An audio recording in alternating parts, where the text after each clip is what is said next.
शब्दांनी समाजकारण होत नाही, निवळ भावनिक लाटेवरती राजकारण होत नाही। त्याच्यासाठी जिगर लागतं, मातीत मिसळावं लागतं, लोकांच्या भावना जाणून घ्याव्या लागतात।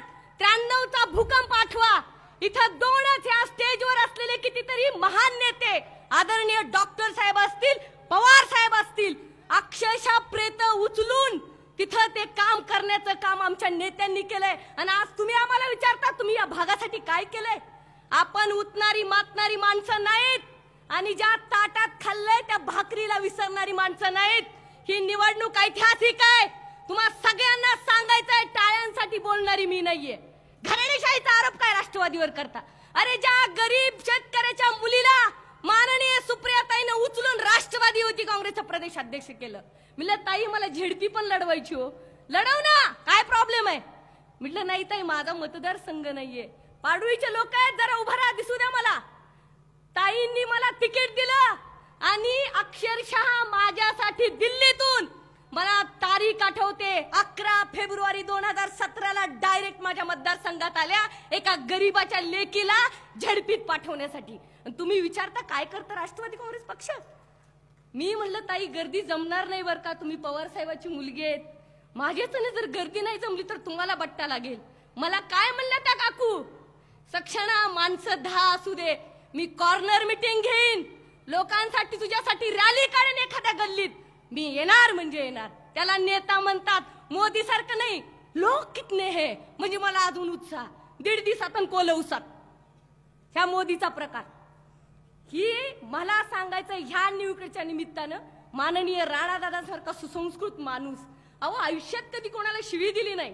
समोरचा उमेदवाराची भाषण मी बघायले, काय उड्या मारू मारू बोलणं, काय उड्या मारू मारू बोलणं, बोला काय हरकत नाही, पण ओरिजिनल ते ओरिजिनल असतंय, त्यामुळं ती उगाचच अंगात नाही रक्त न हनुमानाचं भक्त, ती हनुमानाची भक्ती घरात दाखवा, निवडून तर राणा जगजितसिंह पाटीलच येणार, ही काळा दगडावरची पांढरी रेघ आहे।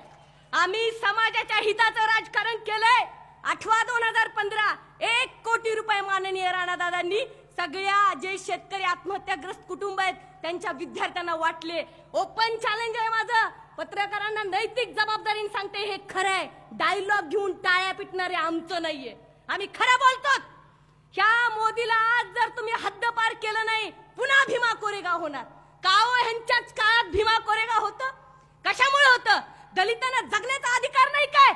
93 तुम्ही नाम विस्ताराचा दिवस आठवा, जुन्या लोकांना विचारा, शिवसेनेची लाईन काय होती मराठवाड्यात, ज्याच्या घरात नाही पीठ त्याला कशाला पाहिजे विद्यापीठ? का पोटात दुखतं काय गरीबाचं?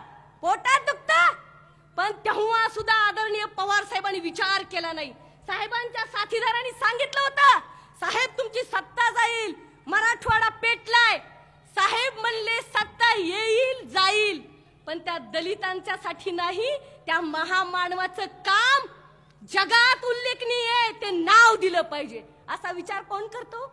आता कुठं माझ्या अहिल्यादेवीचं नाव दिले सोलापूरला मतावर डोळा ठेवून, पण मला माहितीये धनगराची काठीण घोंगड काय असतं, ह्या मोदीला, त्या नरेंद्र मोदी आणि त्या फडणवीसला माहित नाही।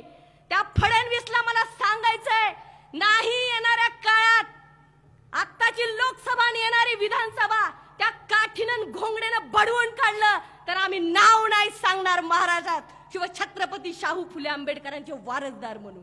म्हणूनच मला सांगायचंय, विचार करून मतदान करा। ज्यांनी 50% महिला आरक्षण दिलं, झेडपीला बायका किती आहेत?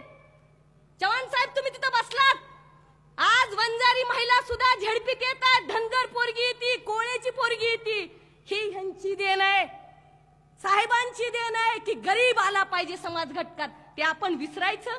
आज देणं करी लागतो आपण। मतांचं राजकारण माननीय पवार साहेबांनी केलेलं नाहीये आणि माननीय ताई पण करत नाहीत, म्हणून सगळ्या घटकांना न्याय देतात। अशा नेतृत्वाला, अशा पक्षाला आपण पुढे नेलं पाहिजे आणि माननीय राणादादांना गुलाल 100 पोते आपण उधळायचा आहे, सोबत बेल भंडार पण उधळायचा आहे।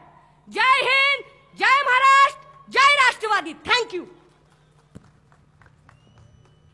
धन्यवाद। मला वाटतं या प्रचार सभेचा एक घणाघाती आरंभ सक्षणा सलगर यांच्या भाषणाने झालाय। सक्षणा सलगर या युवती काँग्रेसच्या